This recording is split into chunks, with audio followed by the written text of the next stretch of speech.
हरे राम हरे कृष्णा मित्रों।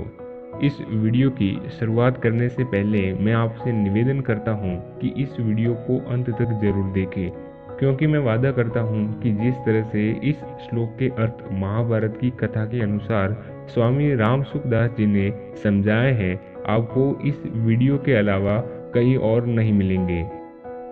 अब आगे इस श्लोक के बारे में विशेष चर्चा करेंगे और जानेंगे कि आखिर महाभारत का युद्ध कुरुक्षेत्र में ही क्यों हुआ था। जानेंगे धर्म क्षेत्र कुरुक्षेत्र के बारे में कई जाने अनजाने सत्य। माता कुंती ने किन कारणों से दी थी पांडवों को युद्ध की आज्ञा। धृतराष्ट्र को अपने कुल का संहार भोगना पड़ा, उसका मुख्य कारण क्या था। मनुष्य गीता के नियमों का पालन कैसे कर सकता है। जानेंगे इस श्लोक से मनुष्य मात्र को क्या सीख लेनी चाहिए, और आखिर में हम जानेंगे श्लोक के परिशिष्ट भाव के बारे में और ऐसे ही कई और प्रश्नों के उत्तर के बारे में। इसलिए बने रहे हमारे साथ अंत तक और ऐसे ही शास्त्र ज्ञान के लिए हमारे YouTube चैनल को सब्सक्राइब करें। धृतराष्ट्र धर्मक्षेत्रे कुरुक्षेत्रे संवेतायुत्सवः मामका पांडवाश्चैव किम कुर्वत संजय। भावार्थ।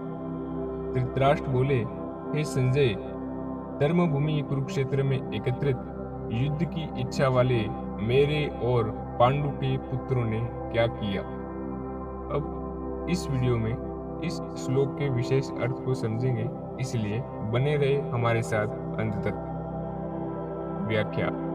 धर्मक्षेत्रे कुरुक्षेत्रे, कुरुक्षेत्र में देवताओं ने यज्ञ किया था। राजा कुरु ने भी यहाँ तपस्या की थी। यज्ञादि धर्ममय कार्य होने से तथा राजा कुरु की तपस्या भूमि होने से इसको धर्मभूमि कुरुक्षेत्र कहा गया है। यहाँ धर्म क्षेत्र और कुरुक्षेत्र पदों में क्षेत्र शब्द देने में धृतराष्ट्र का अभिप्राय है कि यह अपनी कुरुवंशियों की भूमि है। यह केवल लड़ाई की भूमि ही नहीं, प्रत्युत तीर्थ भूमि भी है, जिसमें प्राणी जीते जी पवित्र कर्म करके अपना कल्याण कर सकते हैं। इस तरह लौकिक और परलौकिक सब तरह का लाभ हो जाए, ऐसा विचार करके एवं श्रेष्ठ पुरुषों की सम्मति लेकर ही युद्ध के लिए यह भूमि चुनी गई है। यद्यपि अपनी भूमि होने के कारण दोनों के लिए कुरुक्षेत्र पद देना युक्ति संगत न्याय संगत है, तथापि हमारी सनातन वैदिक संस्कृति ऐसी विलक्षण है कि कोई भी कार्य करना होता है तो वह धर्म को सामने रखकर ही होता है। युद्ध जैसा कार्य भी धर्म भूमि तीर्थ भूमि में ही करते हैं, जिससे युद्ध में मरने वालों का उद्धार हो जाए, कल्याण हो जाए। अतः यहाँ कुरुक्षेत्र साथ धर्म क्षेत्र पद आया है। यहाँ आरंभ में धर्म पद से एक और बात भी मालूम होती है। अगर आरंभ के धर्म पद में से धर लिया जाए और 18वें अध्याय के अंतिम श्लोक के मम पद में से म लिया जाए तो धर्म शब्द बन जाता है। अतः संपूर्ण गीता धर्म के अंतर्गत है, अर्थात धर्म का पालन करने से गीता के सिद्धांत का पालन हो जाता है और गीता के सिद्धांत अनुसार कर्तव्य कर्म करने से धर्म का अनुष्ठान हो जाता है। संवेता युयोत्सवः, राजाओं के द्वारा बार बार संधि का प्रस्ताव रखने पर भी दुर्योधन ने संधि करना स्वीकार नहीं किया। इतना ही नहीं, भगवान श्री कृष्ण के कहने पर भी दुर्योधन ने स्पष्ट कह दिया कि बिना युद्ध के मैं तीखी सुई की नोक जितनी जमीन भी पांडवों को नहीं दूंगा। तो मजबूर होकर पांडवों ने भी युद्ध करना स्वीकार किया है। इस प्रकार मेरे और पांडु पुत्र दोनों ही सेना के सहित युद्ध की इच्छा से इकट्ठे हुए हैं। दोनों सेनाओं में युद्ध की इच्छा रहने पर भी दुर्योधन में युद्ध की इच्छा विशेष रूप से थी। उसका मुख्य उद्देश्य राज्य प्राप्ति का ही था। वह राज्य प्राप्ति धर्म से हो चाहे अधर्म से, न्याय से हो चाहे अन्याय से, विहित रीति से हो चाहे निषिद्ध रीति से, किसी भी तरह से हमें राज्य मिलना चाहिए, ऐसा उसका भाव था। इसलिए विशेष रूप से दुर्योधन का पक्ष ही युयुत्सु अर्थात युद्ध की इच्छा वाला था। पांडवों में धर्म की मान्यता थी। उनका ऐसा भाव था कि हम चाहे जैसा जीवन निर्वाह कर लेंगे, पर अपने धर्म में बाधा नहीं आने देंगे, धर्म के विरुद्ध नहीं चलेंगे। इस बात को लेकर महाराज युधिष्ठिर युद्ध नहीं करना चाहते थे, परंतु जिस माँ की आज्ञा से युधिष्ठिर ने चारों भाइयों सहित द्रौपदी से विवाह किया था, उस माँ की आज्ञा होने के कारण ही महाराज युधिष्ठिर की युद्ध में प्रवृत्ति हुई थी। अर्थात केवल माँ के आज्ञा पालन रूप धर्म से ही युधिष्ठिर युद्ध की इच्छा वाले हुए हैं। माता कुंती बड़ी सहिष्णु थी। कष्ट से बचकर सुख, आराम, राज्य आदि चाहना, यह बात उनमें नहीं थी। वही एक ऐसी विलक्षण माता थी जिसने भगवान से विपत्ति का ही वरदान मांगा था। उसमें सुख लोलुपता नहीं थी, परंतु उसके मन में दो बातों को लेकर बड़ा दुख था। पहली बात, राज्य के लिए कौरव पांडव आपस में लड़ते चाहे जो करते, पर मेरी प्यारी पुत्र वधू द्रौपदी को इन दुर्योधन आदि दुष्टों ने सभा में नग्न करना चाहा, अपमानित करना चाहा। ऐसी घृणित चेष्टा करना मनुष्यता नहीं है। यह बात माता कुंती को बहुत बुरी लगी।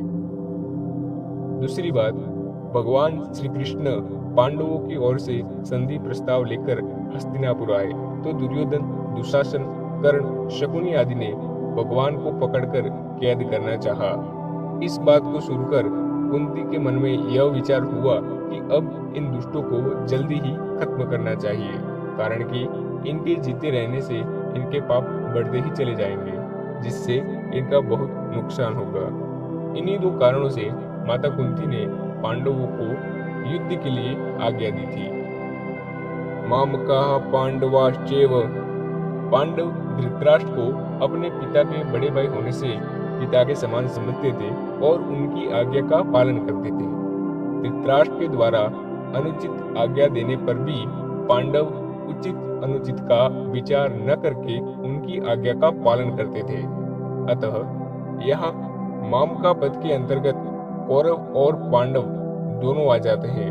फिर भी पांडवा पद देने का तात्पर्य है कि धृतराष्ट्र को अपने पुत्रों में तथा पांडु पुत्र में समान भाव नहीं था।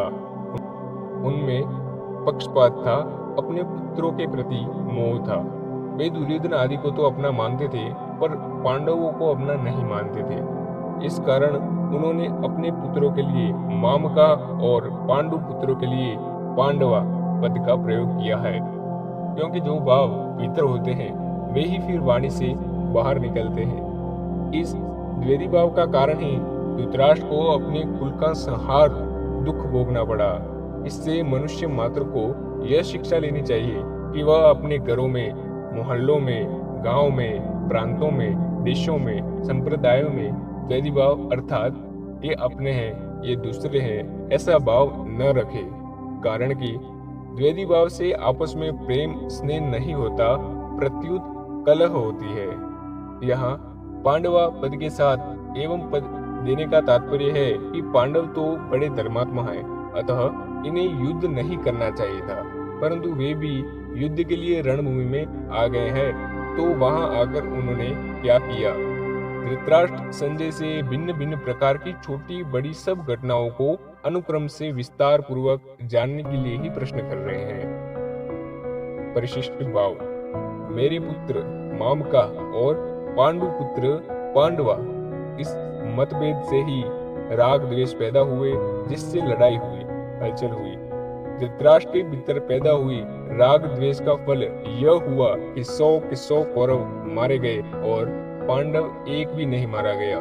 जैसे दही बिलोते हैं तो उसमें हलचल पैदा होती है, जिससे मक्खन निकलता है, ऐसे ही मामका और पांडवा के भेद से पैदा हुई हलचल से अर्जुन के मन में कल्याण की अभिलाषा जागृत हुई, जिससे भगवद गीता रूपी मक्खन निकला। तात्पर्य यह हुआ कि धृतराष्ट्र के मन में होने वाली हलचल से लड़ाई पैदा हुई और अर्जुन के मन में होने वाली हलचल से गीता प्रकट हुई। ओम श्री परमात्मने नमः।